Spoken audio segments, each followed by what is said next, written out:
Ang 100 peso bill o 100 piso na perang papel ay isa po sa pinakakilalang denomination ng Philippine currency.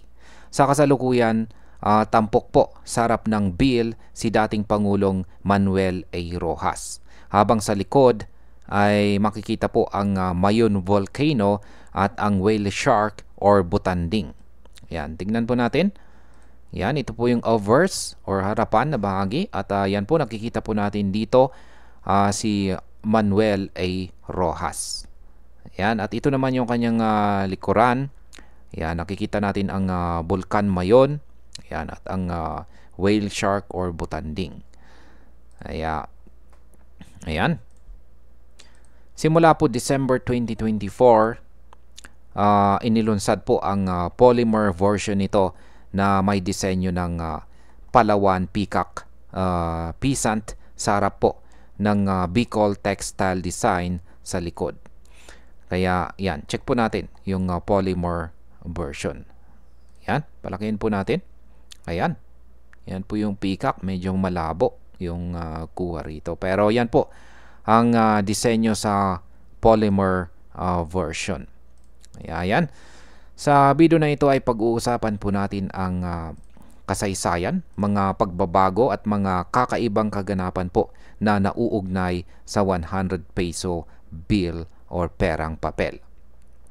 Yan, ngayon ay ano nga ba ang kasaysayan ng 100 peso bill bago po ang independence? Yan, noong taong 1852, ang Bangko Espanyol Filipino de Isabel II na ngayon ay kilala bilang Bank of the Philippine Islands ang nag-issue po ng unang notes dito sa ating bansa. Sa mga sumunod na taon ay naglabas po sila ng silver certificates at treasury certificates na may portrait ni Ferdinand Magellan. Yan po. Yan, may portrait ni Ferdinand Magellan. Ayan, 1905 yun, 1917 po yan. Ito, mga 1918 to 1929. Ayan, medyo maliliit nga lang yung kuha. Ayan, sa panahon naman ng Japanese occupation ay naglabas ang kanilang pamahalaan ng 100 peso notes na may Rizal Monument sa harap. Ngunit hindi na ito legal tender matapos po ang liberation ng ating bansa. Ngayon ay kailan naman po lumitaw si Manuel Roxas sa 100 peso bill? Yan, si Manuel Roxas ay unang lumitaw po sa 100 peso bill noong taong 1967 sa Filipino series. Ayan, dito na po. Ayan, dito na po siya unang lumitaw. Ayan, at pinalitan po ang dating portrait ni Melchora Aquino or Tandang Sora na nasa English series. Ayan, ito po yung English series.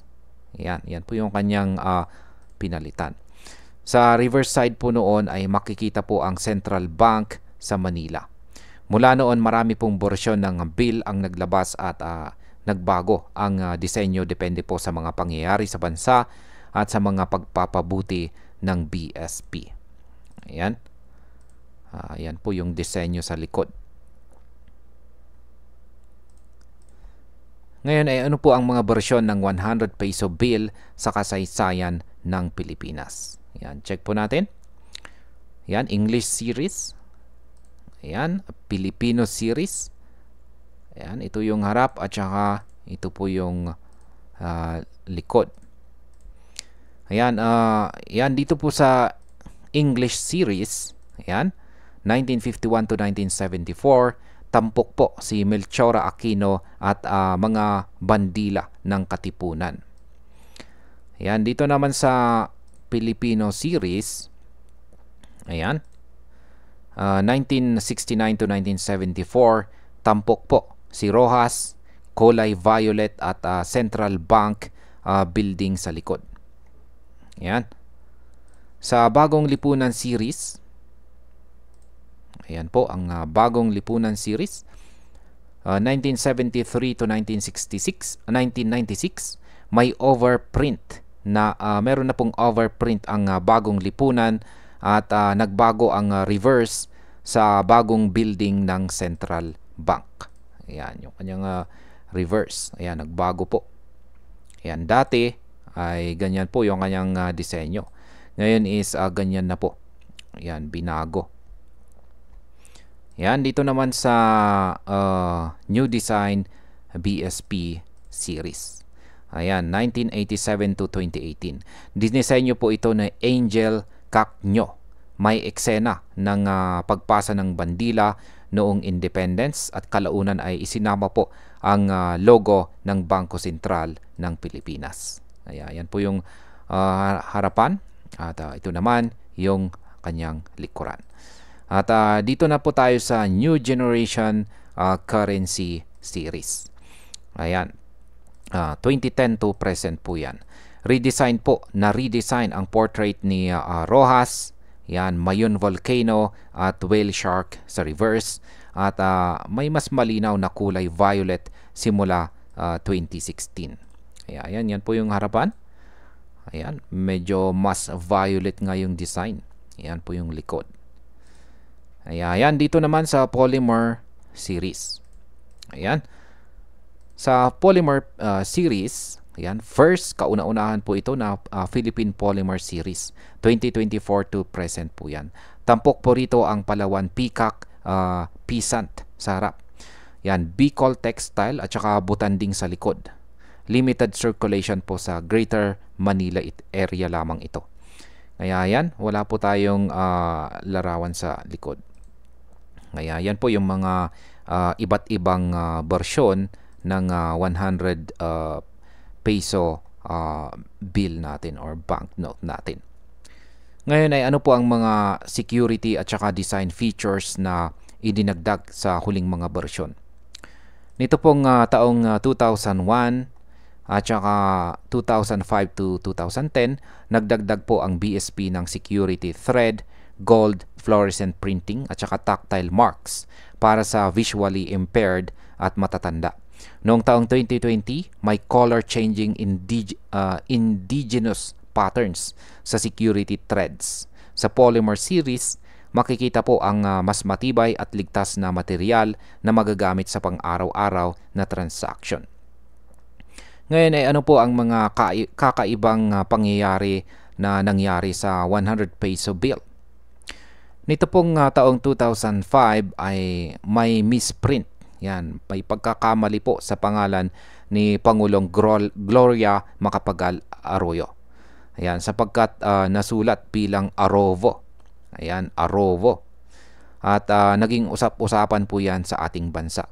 At noong taong 2017 naman ay may na-issue na bill na walang mukha ni Rojas. At wala pong Electrotype 100. Dulot po ng rare misprint. Ang pareho pong insidente na ito ay mabilis na kumalat sa social media na nagpakita kung gaano po kasensitibo ang publiko sa mga errors sa pera.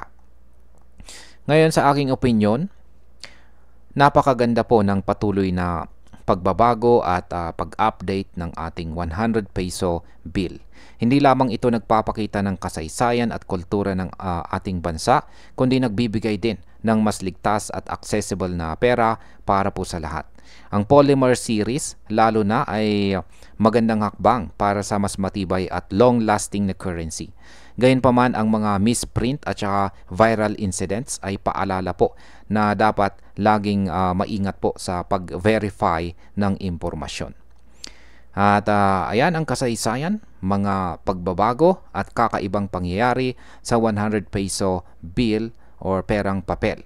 Kung nagustuhan po ninyo ang video na ito, huwag po ninyong kalimutang mag-subscribe at i-share para sa iba pang impormasyon tungkol sa pera at ekonomiya ng Pilipinas. Maraming salamat sa panonood.